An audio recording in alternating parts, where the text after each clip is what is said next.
Okay, and we are live and in session once again. Hello, my friends, and welcome to something completely different. So, this is the launch of our new podcast, the Frustrated Healer podcast. I was thinking about it, right? It's like, hey, what would be a nice gaming reference that isn't just, a generic term that everybody uses, people are calling like hard mode, the metagaming, all of those terms that are already overused and are all over the podcast and Spotify and whatnot. I was like, what really captures the hardcore gaming experience? The frustrated healer. When you're playing a team game and you are assigned healer because nobody else wants to do the job.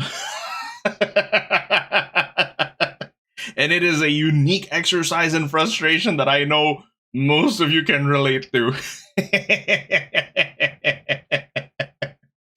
I Yes, and it'll always be our fault if the raid fails. Yep, exactly. So it does capture that experience immediately. Man. So this is actually something I've been planning on doing for a while now. I've only just I just only now pulled the trigger on it because a lot of it had to do with like the planning, the timing. Just make sure like, hey, are there gonna be some people who are at the very least interested in it? And at least I'm seeing a handful of you guys in the chat right now. Shout out to you, Victor, Dranzer, Decide, Paul, HPP, and Aztec. There you go. It's kind of funny, just on the Discord. Yeah, Aztec and I, we usually end up like having mini podcast discussions already just on the chat group. So I figured, hey, you know what? There is really a lot of passion for gaming here too.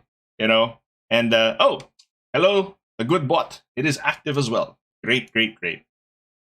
But I'm saying like there's definitely a lot of passion with gaming, especially since when we follow a lot of Hololive, Niji, other VTubers, a lot of the way we interact with them or the way they stream, if it's not through music, then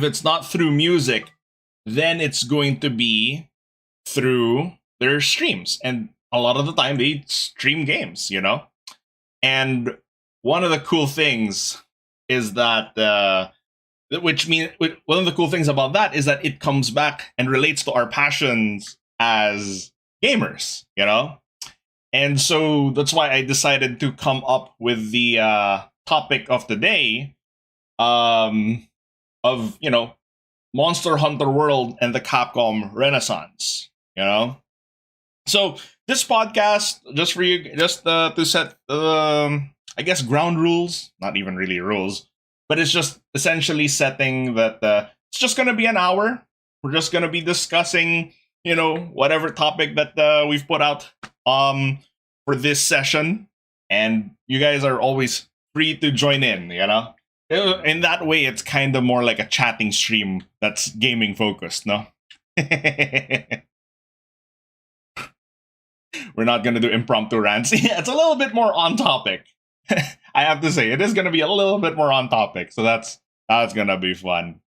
And the reason also why I decided to come up with Capcom, talking about Capcom today, not just because I am highly nostalgic, for Capcom games as I grew up in the golden age. I would say it's the golden age, the 90s.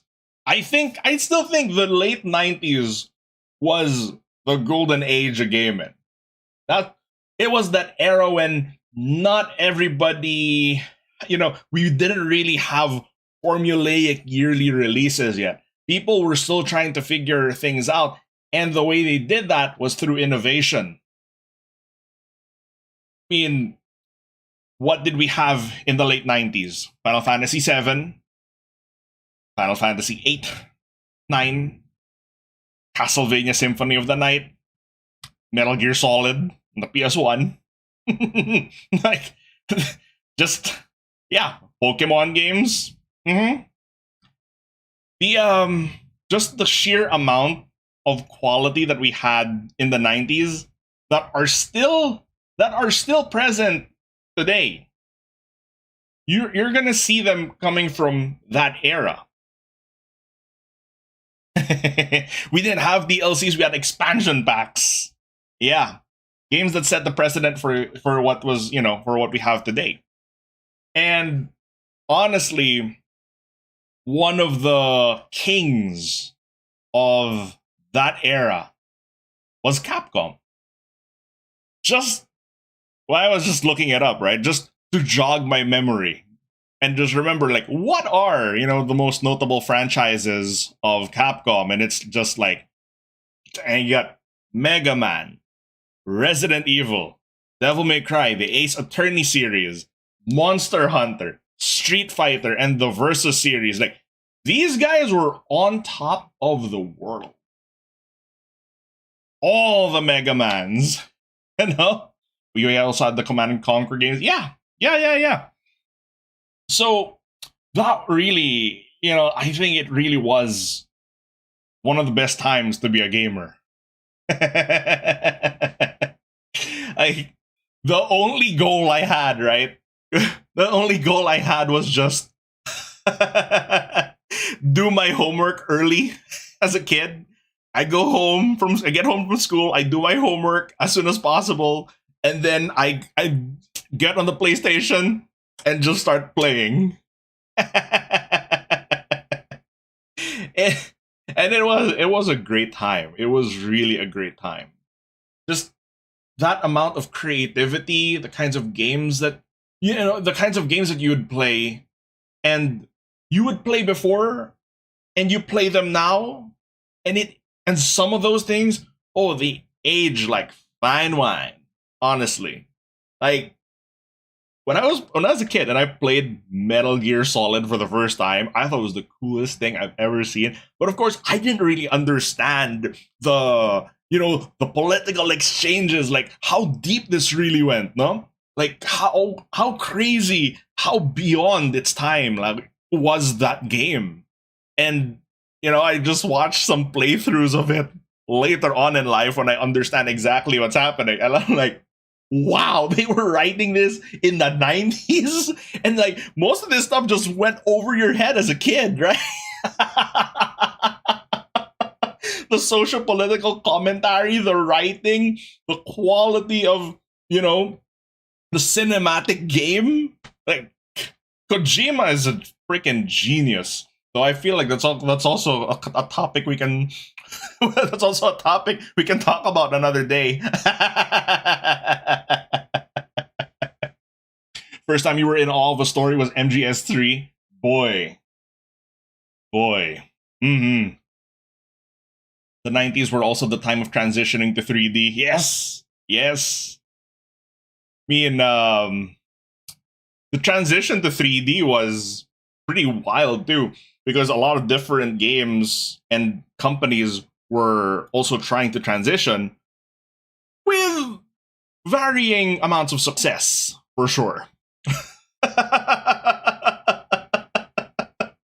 I mean, look, as much as FF7 is beloved to this day, to the point that it has a remake, right? Regardless of how you feel about the remake, you gotta say, it looks fucking fantastic. Compared to, like, the little Legos with the overinflated arms. You remember? Whenever I go back to original FF7 and I see how Cloud moves in the overworld, he's like this little spiky Lego character with really inflated, like, pop eye arms.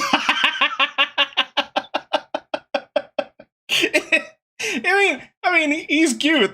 That's old FF7 kinda. When you finally enter the battle, though, it was great. They look good. But in the overworld,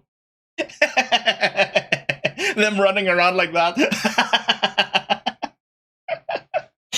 Oh man, it was so cute. in a way.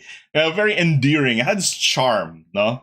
But of course, if you really hold it up against the modern standards we have today,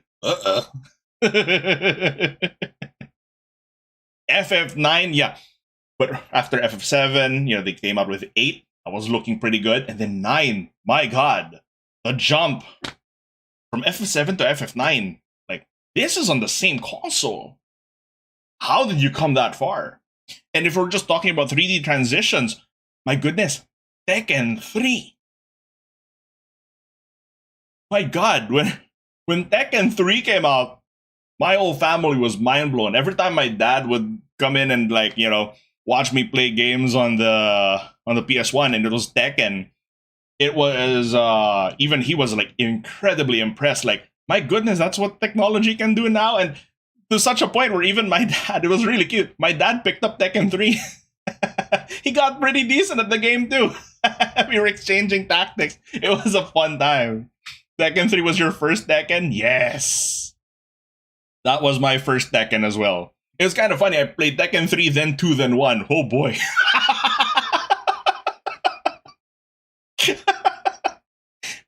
Well, which was something. But it was, yeah, essentially just sets the point, and it just sets those standards. It was just so much fun to be a kid growing up at the time with all those franchises. We didn't have all of the crazy microtransactions. We didn't have these wacky practices. We didn't have formulaic video games that were just there to make a profit. Nobody had figured it out yet. And as we were saying, one of the kings was definitely Capcom. Until they weren't, which was really, whew. But let's put it this way. Essentially, like, they had the entirety of Mega Man, even on the NES, and then we came out with the Mega Man X games. Oof. X4 is still my favorite. I played the heck out of that on the PS1. And the X5 was pretty fun too. Then X6 was, And then X7 was, yeah, we kind of don't talk about Mega Man X7, do we? And then it's like, Resident Evil. Oi. Now that was a game changer for horror games. Resident Evil and Silent Hill, no? Those two were really like, as a kid, of course, I refused to touch. I refused to touch Resident Evil 2. It was just way too freaking scary for me. Imagine little Sen over here and then the dogs jumping in through the freaking windows. I watched my uncle play it and I was like, I am not playing this game. No, I'm not playing this game. Yeah, zombies, cool, eh? And then you got zombie dogs, you got Nemesis, you got all these. You're like, bro. I never expected that. I was like, like zombie games, sure. And then, boom, the lickers, the freaking dogs jumping through the windows. And then, oh my god, yikes. It's so scary. It was really so scary. And then, right, we got Resident Evil 1, Jill Sandwich. You got RE2, of course, freaking lickers. We got Resident Evil 3. That was pretty damn fun, dude. Nemesis was great. RE4 started to transition a little bit more. It was a bit more action-oriented. Still survival horror. But you could tell it's starting to go towards the direction of action. Still a fantastic game. I mean, especially if you see the remake. Oh, the remake. Boy. Oh god, RE4 is like the perfect remake, honestly. And then came Resident Evil 5. Do we talk about Resident Evil 5 chat? Do we talk about Resident Evil 5?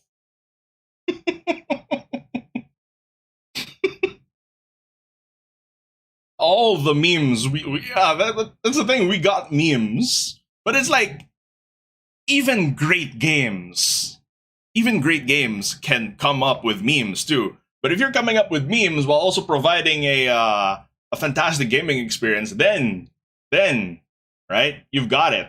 But if all you're providing is memes and not much else in terms of meaningful content, you're kinda, that's a rough spot to be in. I mean, remember all the memes from God of War? All the memes that are coming out for that, bro. Boy, read it. All of that stuff.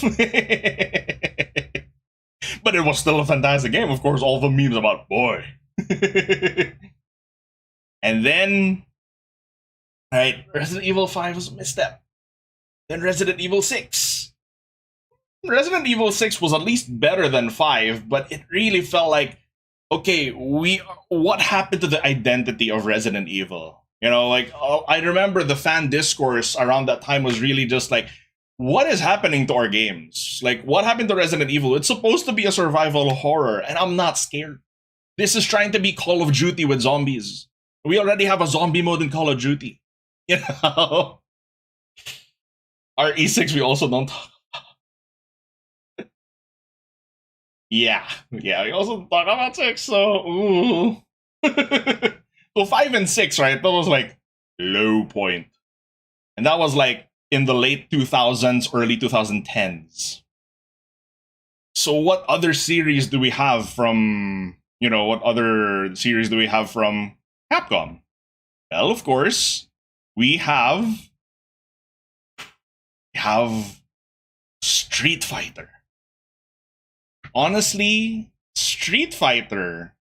Oh, we have, Onimusha as well, yes. Onimusha.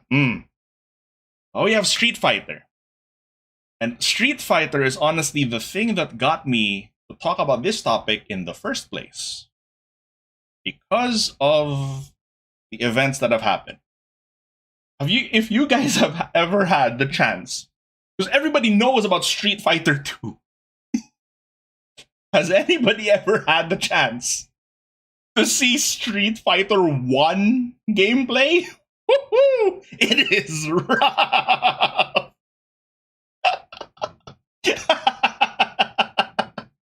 You could tell it was really like they were experimenting. You played OG SF1 back in the arcades, Paul? Oh my god. The controls were horrible. You know how now, right? The way we do it is quarter circle forward, right? You do QCF and then a punch button, right? Until that, and just this, just whoop, and then on Street Fighter 1, it was oddly crunchy. Like, you had to hold the attack button first, then do the quarter circle motion, and then release the attack button, and only then would the Hadouken come out.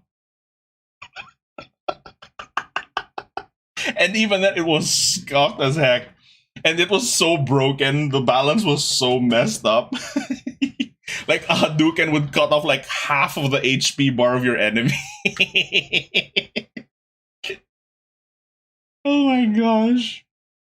And then Street Fighter 2 came out, and it changed fighting games forever. Street Fighter 2, to the fighting game genre, is what Wolfenstein and Doom were to FPS games. And all because of one very special, very particular glitch, the combo. The combo system in SF2 was a glitch. But to that point, combos were not even a big thing in all the previous fighting games that have come out. And then it became such a centralized mechanic to the game, and they accidentally invented the combo system.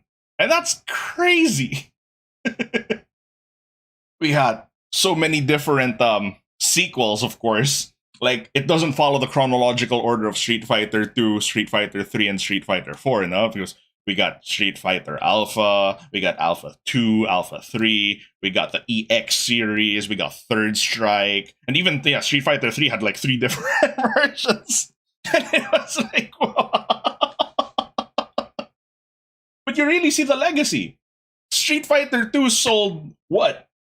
15, 16 million copies? That was crazy.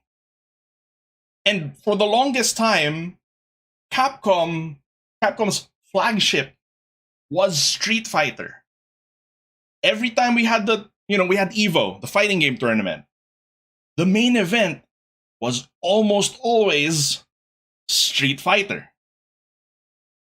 It gave us EVO Moment 37, still the most legendary fighting game moment of all time, between Justin Wong and Daigo Omihara. Holy crap! Still one of the most incredible hype generator clips you will see to this day. Daigo was on a pixel left. Justin throws out the super. He perfect parried all 15 hits, countered with his own super combo, and won the match. At that point, you were sold. Fighting games were a thing. Fighting games were, right, they were always a niche, but now they felt extra legitimate. And Capcom was the king of the fighting game. Yeah, Daigo didn't even win the tournament, but he won the hearts of everyone with that moment. Yeah. But anyway, what I was saying was that after all that, Capcom became known as the king of the fighting game. And we had other franchises as well. We had Darkstalkers era, which still hurts. Honestly, still hurts. Very dynamic game, way beyond its time too. We had Rival Schools, which was very, very niche, but I loved it. I had the opportunity to play it as a kid. Of course, I have some heavy nostalgia for Rival Schools. And of course, yeah, we did have Killer Instinct, but I don't believe Killer Instinct was not a Capcom game. But like all the other fighters that followed were following in the footsteps of Street Fighter.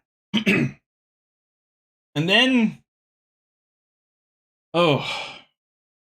then the sad part is they were the kings until they weren't. We had Street Fighter 4. Fun stuff. Still great. Still generated so much hype. If anything, like at that point, by the time Street Fighter 4 came out, arcades in general were just fading out. And Street Fighter 4 kind of revived interest in the fighting game genre again. Generated so many great moments as well. Then, what happened with Street Fighter 5? Seriously. What happened with Street Fighter 5? Oh my god. Like, so many things happened in Street Fighter 5. When Street Fighter 5 in itself is a big part of this story,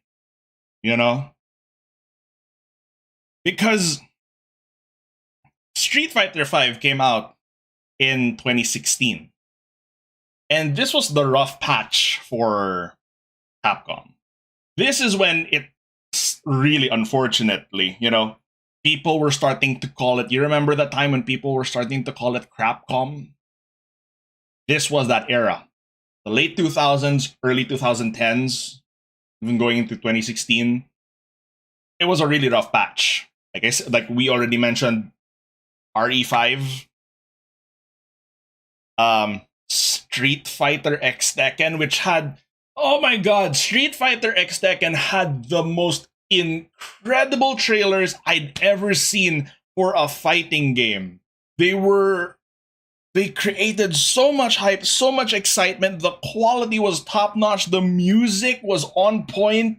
The way the way the characters interacted with each other was just was just legendary when you were seeing it all on YouTube. And then the game came out and you played it. Oh my god. All the budget went into the marketing. Oh my god. So, people were starting to find it rough, right? Only for them to launch the DMC reboot the year after Street Fighter X Tekken. Oh. Oof. Right? Right? Oh, God. Oh, no. That was not great. And then in 2016, a few months after Street Fighter V, we got Umbrella Corps. If that name isn't enough to get you guys running for the hills, oof.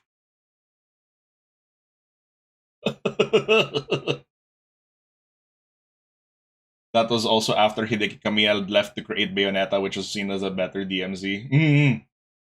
I mean, there were definitely some people who enjoyed the DMC reboot, but the thing is, it didn't feel like the Devil May Cry that people knew. Like if you had it in a vacuum, then perhaps you can consider it. Oh, this is a pretty good game in a vacuum. But when it's attached to the Devil May Cry franchise name, there are certain expectations that come with that name that just need to be fulfilled.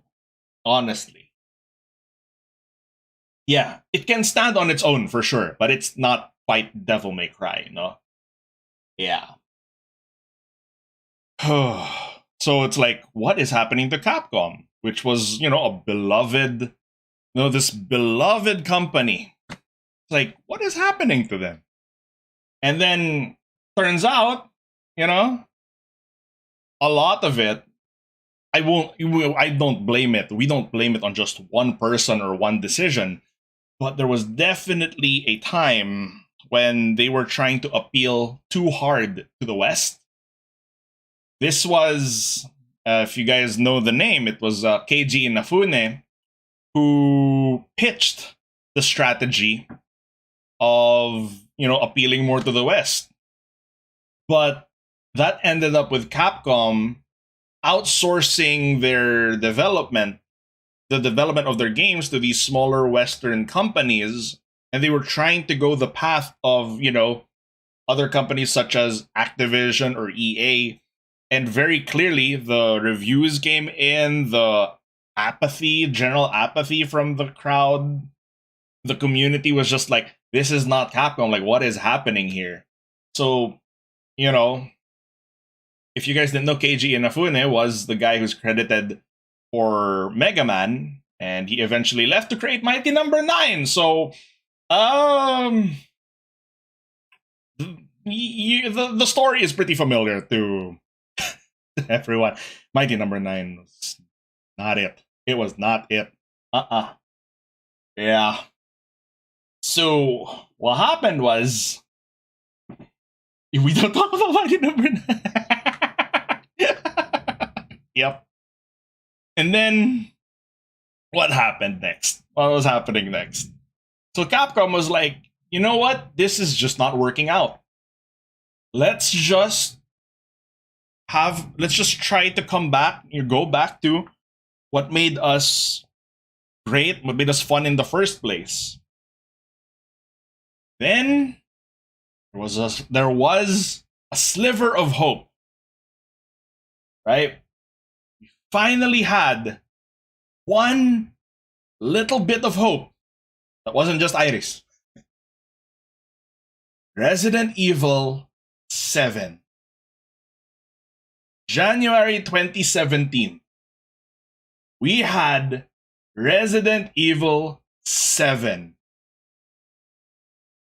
It was a very different Resident Evil game because it was in first person now. This whole time it was in third person, right? But then, all of a sudden, like oh, we are really returning to the roots. What made Resident Evil Resident Evil? The horror aspect was just overwhelmingly present in that game from start to finish.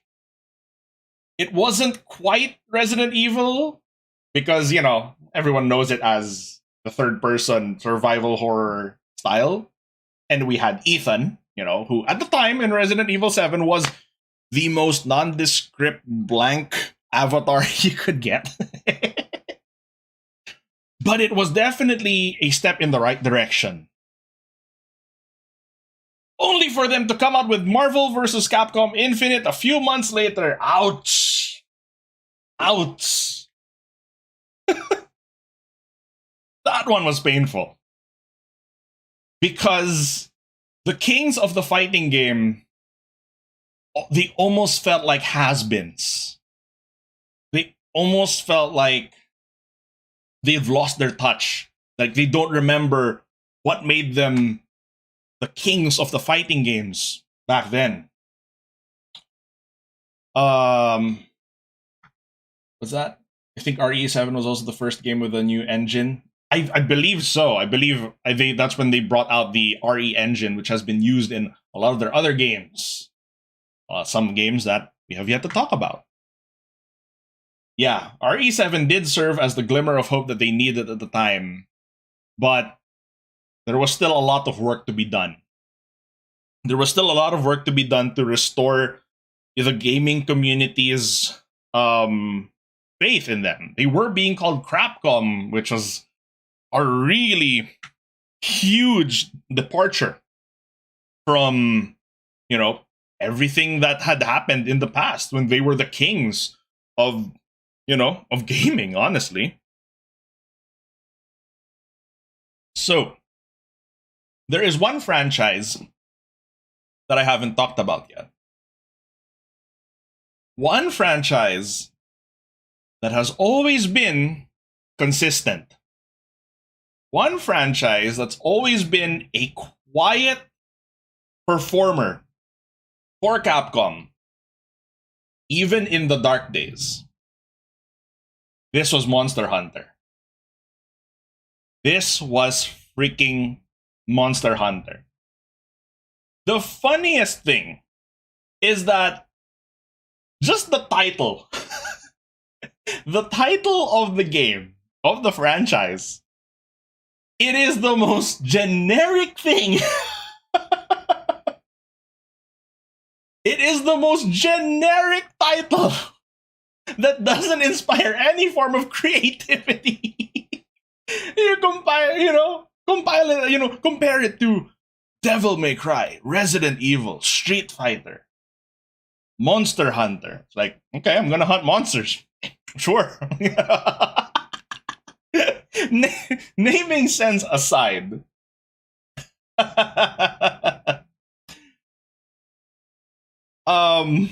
Monster Hunter was always huge in Japan.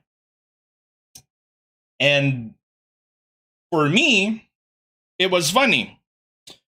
I experienced Monster Hunter because I had a PSP at the time. And I was just looking for games that I could play on it, no? It was huge in Japan, but very, very niche in the West. So I go to GameFAQs. You guys remember? I get, okay, what's the best game on the PSP? Everywhere I looked, Monster Hunter. Oh, what is this game? Okay, all right, sure, let me give it a try. At the time, the title that was available to us on the PSP was Monster Hunter Freedom 2, which is essentially the second game, but made portable, no? Yeah. So, what happened was, I finally got it, and I decided to try out this thing called Monster Hunter. I was immediately hooked at how high skill, how difficult, and how engaging the game was. if you guys are fans of boss fights, Monster Hunter is all boss fights. Pretty much all boss fights. Aside from the mushroom gathering quest, we don't talk about those. But just the engaging combat of Monster Hunter, like immediately, like okay, I got it. I'm hooked. I'm sold. The unfortunate thing was, I never had the opportunity to be able to play this a multiplayer, no? Because I was back home with the PSP playing Monster Hunter, a game that none of my friends had ever heard about. So I became a career solo hunter. I was playing the multiplayer scaled quests alone, and that is what honed me. I was trained in the fires of hell. Yeah, never got too deep. And it was annoying to me. Like, it felt like such an injustice, because like, this game, this sleeper of a game, is so freaking good, and nobody is talking about. But every time since Monster Hunter Freedom 2, I had bought and played every single Monster Hunter that came out in the future. And then, right? It was always a consistent performer, especially in Japan. Very niche in the West. Then, finally had it. Monster Hunter World. That, at the time that it came out, in 2018, was the perfect game for Capcom. That was the game that said, hey, we've still got it. And it came from the most consistent, honestly, one of the most consistent franchises that they've had. You know? Pre-Monster Hunter World was RPG for solo raid junkies. Yes. Every hunt was a solo raid with different approaches. Yeah. It was incredible. And then they said, now let's actually make Monster Hunter mainstream. And they launched Monster Hunter World. And it changed everything. Do you guys know how freaking good Monster Hunter World was? Let me put it this way. Street Fighter 2,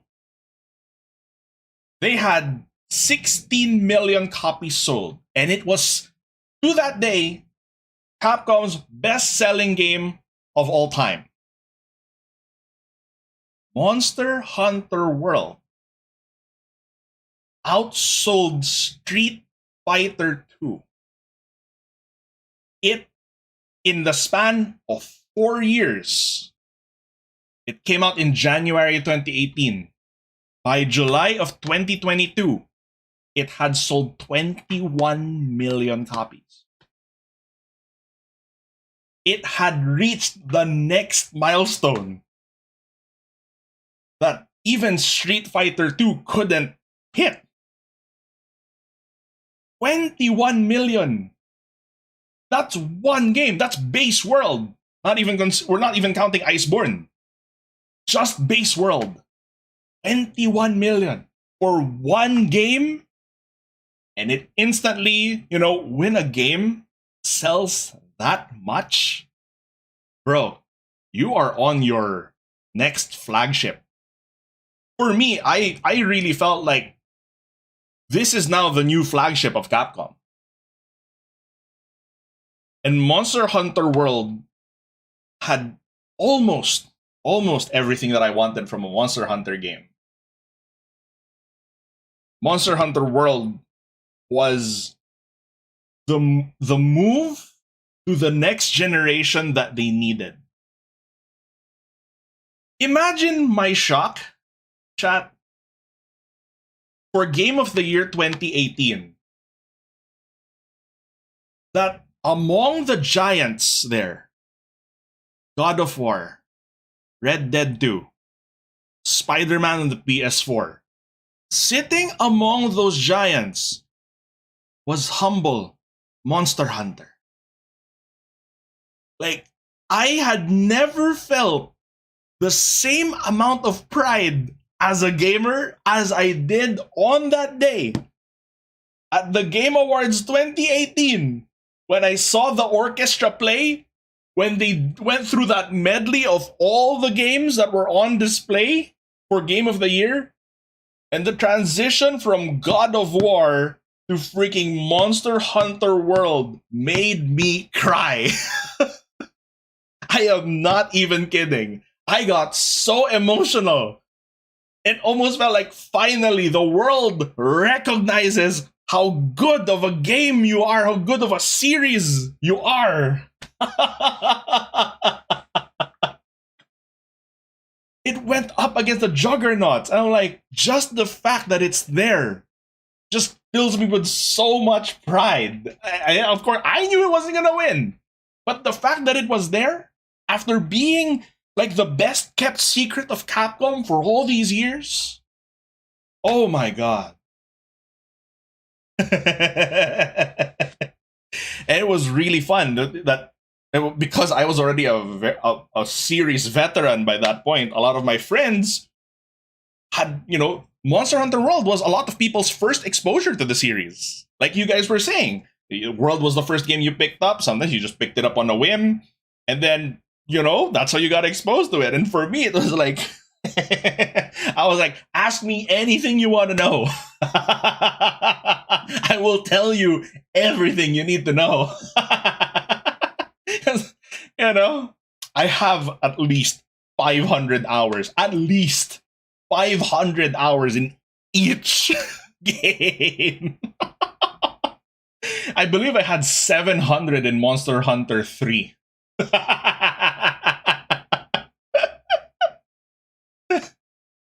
I just had so much fun with it. Now, it's one thing to just have this one super great game, right?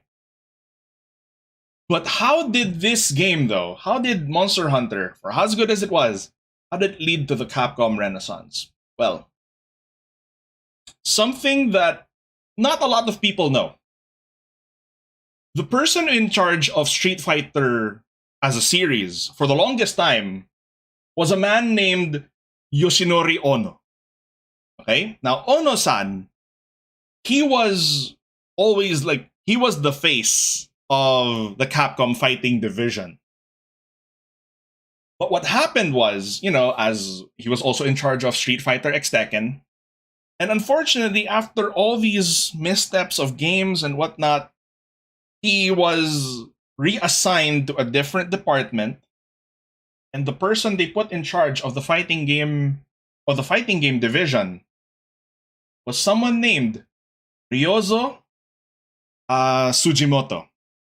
Okay? If you guys don't know that name, Ryozo Sujimoto is the producer of Monster Hunter. He is the son of the CEO. Okay? Yeah, Max, if you guys know Maximilian, dude, he covered this topic a little bit. Ryozo Sujimoto, the son of the CEO, was then placed in the fighting game division. So what happens? If you guys were around during that time of Monster Hunter, if you were following it on YouTube, or even maybe casually, if you just look at the updates on their YouTube page, no? What you're gonna see is that one of the styles that Monster Hunter did, first off, we were always very grateful for free content updates. Free content updates in 2018, in the age of microtransactions, DLCs, and all that crazy stuff. We were getting free content updates. And all they asked from us was a one-time purchase for the expansion pack in Iceborne. Unbelievable. Completely unbelievable, right? some people in the Olympics were in Japan 2 years ago came into the ceremony with proof of a hero playing. Oh my god, that is like that is a dream come true. Hello, Seb. Welcome, welcome. So essentially, yeah, what I was getting at is that apart from the free content updates, they were talking about these on YouTube. We would get developer updates. You guys remember those? Like those mini Nintendo Direct style presentations, but they're focused on just one game and they were just focused on Monster Hunter. Ryozo Tsujimoto was the guy who was taking charge of those. Like those were his idea. And yeah. And what happened was it's like okay, he goes to Street Fighter. He goes into the fighting game division. Street Fighter 5 is still their current game. At that point, everyone was already saying, this is the end of Street Fighter 5. Let's just wait for Street Fighter 6. But no. When Ryozo Tsujimoto became the head of the fighting game division, we suddenly got some unexpected updates from Street Fighter 5. We were suddenly getting developer updates in the fashion of Monster Hunter World, but for Street Fighter 5. We got some unexpected DLC characters through Dan and freaking Akira from Rival Schools, which was an appeal to all the hardcore fans and to all the OGs of Capcom who are still waiting for that franchise to be revived, for them to get some form of recognition that, hey, we haven't forgotten about you guys. Here's freaking Akira from Rival Schools as a DLC to Street Fighter 5. And at that point, like you guys were saying, Monster Hunter World, turning point. Even the community opinion of Street Fighter 5 started to turn too. People were like, oh, they're listening. Oh, they still got it. And then, what comes next? After Monster Hunter World, 2018, January 2018, no? What comes out in that same year? Mega Man 11. After the Mega Man series had felt like it was kept dormant, they come out with Mega Man 11?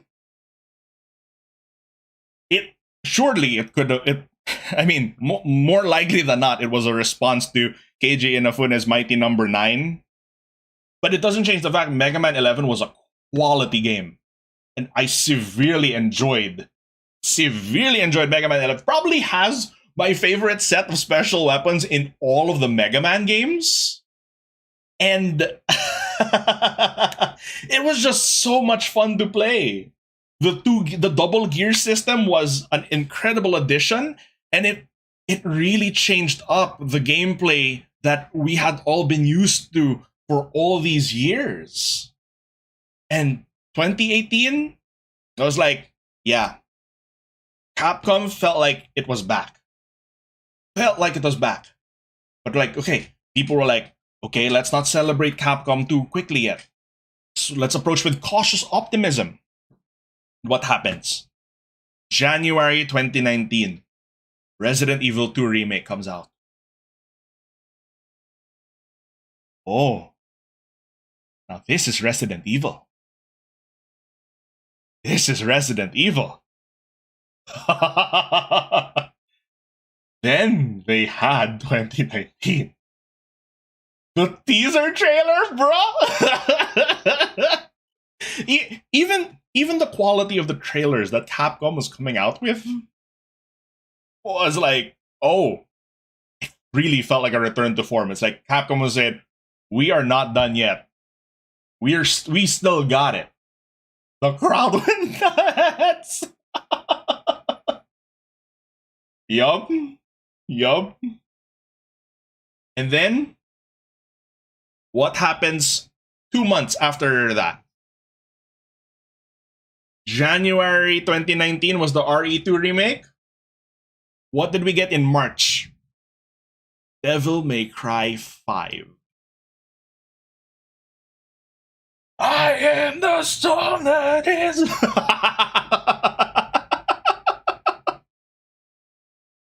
Just those two games. All right. Just those two games. In 2019, which was a bit of a slower year for video games because of how crazy 2018 was. And of course, people were like, okay, 2019 is the year where we're going to develop more stuff. But they still came out with freaking Devil May Cry 5 and Resident Evil 2 Remake. Bruh. And then it's like, wow, they remembered Mega Man. They remembered Devil May Cry. We have a return to form for Resident Evil. It really felt like a return to form, no? And then, you know, people were still a little bit lukewarm on the fighting game division. They're like, okay, Street Fighter V hasn't been improving, but I hope the amount of quality that we're getting for all the rest of these games, I hope that trickles down into the fighting game division. Well, fast forward a little bit more. What did we get in 2021? 2020 was the RE3 remake, which was still good, but a bit of a misstep. So, you know, people are like, not quite fully back to form yet, but at least it's nowhere near as bad as our RE5 and 6. 2021, we get Monster Hunter Rise and Resident Evil 8. Which honestly, in my opinion, this is just my opinion, I have no factual claims for this. Resident Evil 8 honestly feels like a beta for the Resident Evil 4 remake. Because RE7 had a lot of very traditional horror elements. RE8 felt very action-oriented.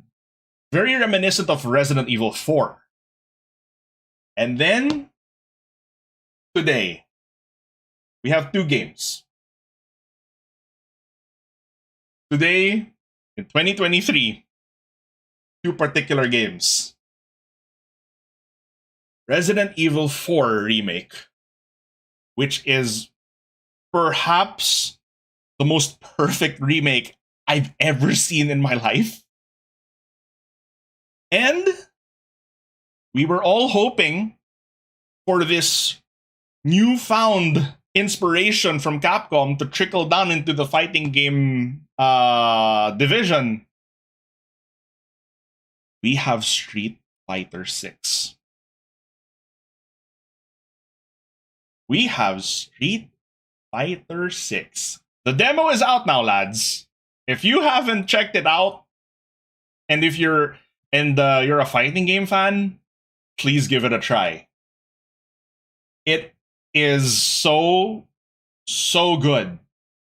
They learned from all the missteps they had from the launch of SF5, and SF6 has got to be the most incredible return to form I've ever seen for a single franchise. Like, just the presentation alone. I don't just mean the graphics, huh?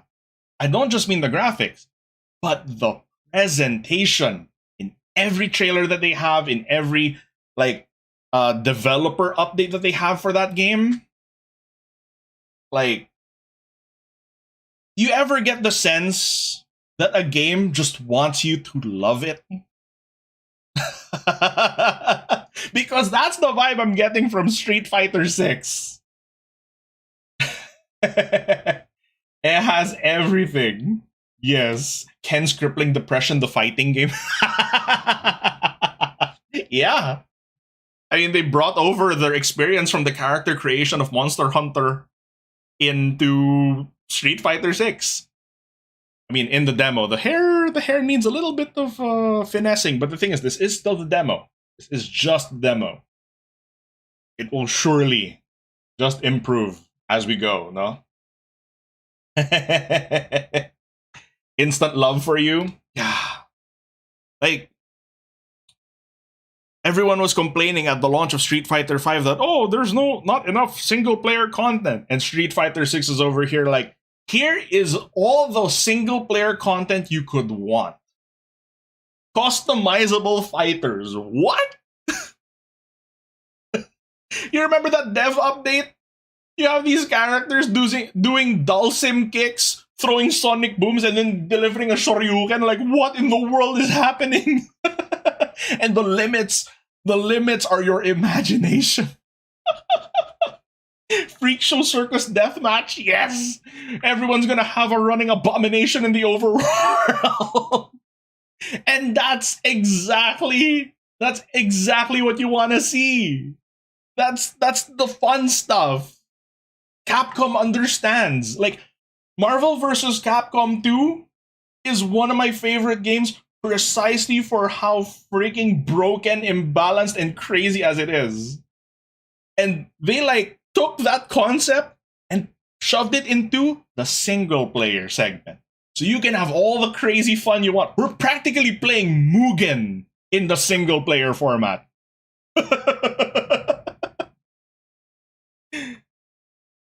You can even use your created characters for online play. Well, that's great. You can come up with your crazy abomination to fight other crazy abominations in their own online mode. That's what, people just want to have fun. Capcom is letting people have fun. And for those of you who don't understand the reference I just made to Mugen, Mugen is like a fighting game engine where you can download and like play all these different fighting game characters and a ton of crazy fan-made ones. But that's its own entire rabbit hole for another day.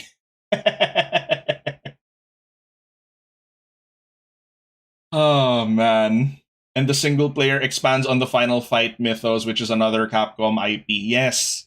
It's really a love letter from Capcom to its fans saying, hey, we've still got it. Thanks for not giving up on us. And we also haven't forgotten these other franchises. It's a good time to be a fighting game fan. It's a good time to be a Capcom fan, honestly. Now I'm just hoping that somewhere down the line, crossing my fingers, Darkstalkers, please. And hoping we don't have to wait 10 more years for another Devil May Cry. Yup.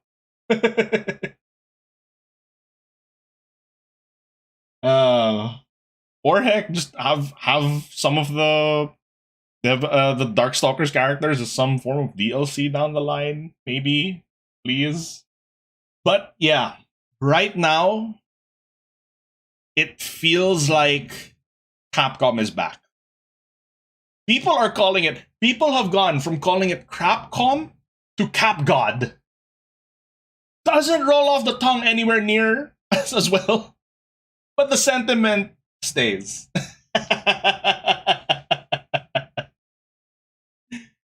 Though I would love to see a remake of Devil May Cry 1 and 2. Yes, on the RE engine, on the RE remake.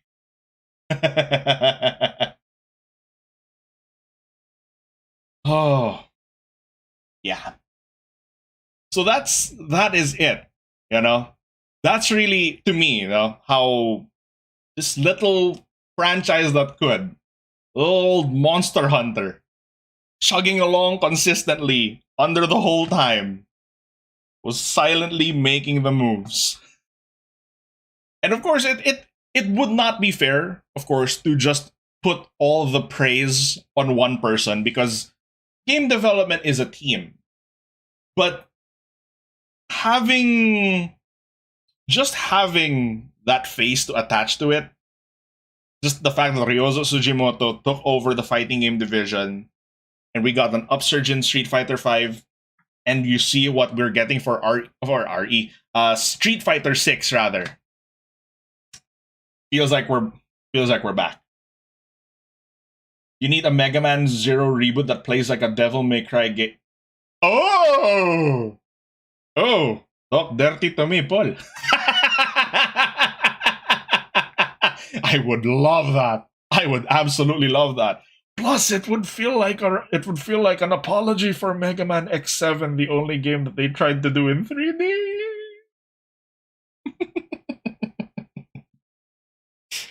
Ah. Okay. So, that was our pilot episode for the Frustrated Healer podcast. I hope you guys enjoyed that. Please, I would appreciate any feedback. Let me know if you enjoyed this format. I'm thinking for the next episode. I wanted to talk about, still kind of on while we're on this topic, let's talk remakes. What makes a good or bad remake? Or just talk about remakes in general.